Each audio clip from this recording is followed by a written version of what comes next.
I have constantly said in this country, until Nigerians get to a stage to say, no, you can't be minister of power if it is generator that is powering your whole house and you have not provided generator for every other person. You cannot be minister of housing if you are not staying in a government apartment. You cannot be minister of health if you do not have your treatment in this country.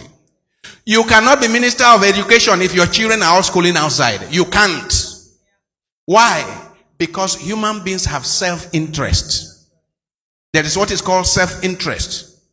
If his children are going to go to the government secondary school, he will make sure that government secondary schools are well taken care of.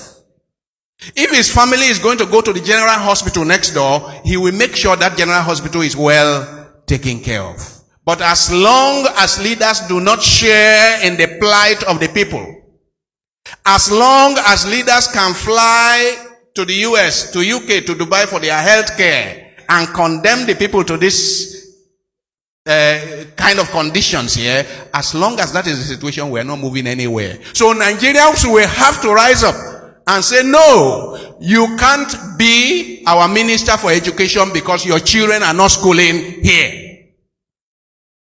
So when you have a situation, rather than the people making sacrifice and demonstrating how much sacrifice you have made for the people, then we say, yes, you be our leader because you have suffered for us. You have denied yourself legitimate pleasures for our sake. That is what used to qualify people for leadership. Now, we have people who conquer us. They conquer us. Then they take the resources of our land to reconquer us and remain there, and it becomes difficult to move them out of power. But someday, as I always say, the revenge of the poor is at the corner. The revenge of the poor is coming. And that one, you will not be able to do anything about it. You can have your jeep. You can have your generators. You can have everything bulletproof. But the revenge of the poor, it happened in France. It happened in Russia. It has just happened in Sudan. It will happen here. Unless we change our course, we will end up where we are heading. And where we are heading now is unfortunately, it's a violent revolution. That's where we are heading, unless we change our course. And I am not just talking of leaders in the national level. I'm not talking of presidents and governors and senators and House of Reps. I'm talking of all of us who are privileged. I hope you know. And many of us here, most of us here are privileged. What is our concern for the people next door? For the poor people next door, what is our concern? What is even our concern for our megadis? For those who do petty work for us, what is our concern? If that is not happening, it means we are failing as shepherds in our responsibility of being shepherds. I hope you know that in this Africa, in this Nigeria, there never used to be a distinction between the neighborhood of the rich and the neighborhood of the poor. I hope you know. I hope you know that poor people and rich people used to live together. That's the heart of the blacksmith. That's the heart of the king. That's the heart of it used to be together. It's a completely new, terrible thing that has happened to us. And people are enjoying it.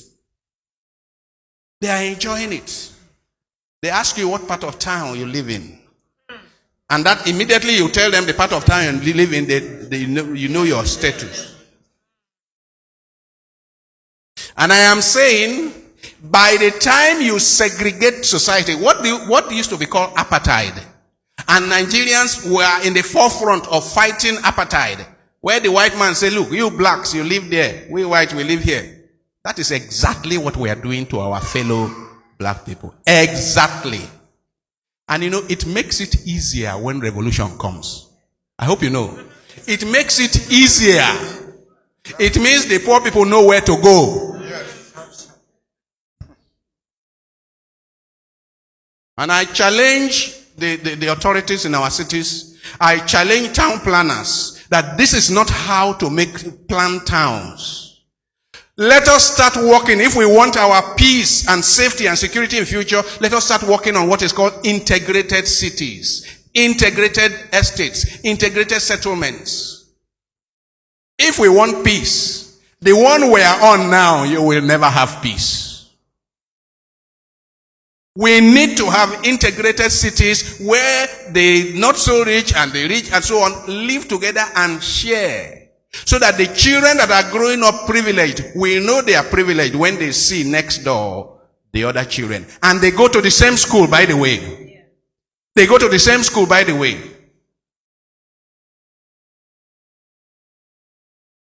When I was in primary school, everybody went to that primary school.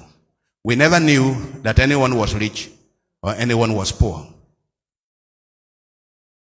And that helped us. That helped us. But the society we are creating today, I am saying it is not sustainable. What did I call it? It's not sustainable. We can't run a society like this for the next 100 years. It's not possible. So if you have a future, if you dream of a future for your children and grandchildren, you need to join me in shouting against this. If you dream of a future for your children and grandchildren, you need to join me in saying, this is inappropriate, this is dangerous, this is destructive.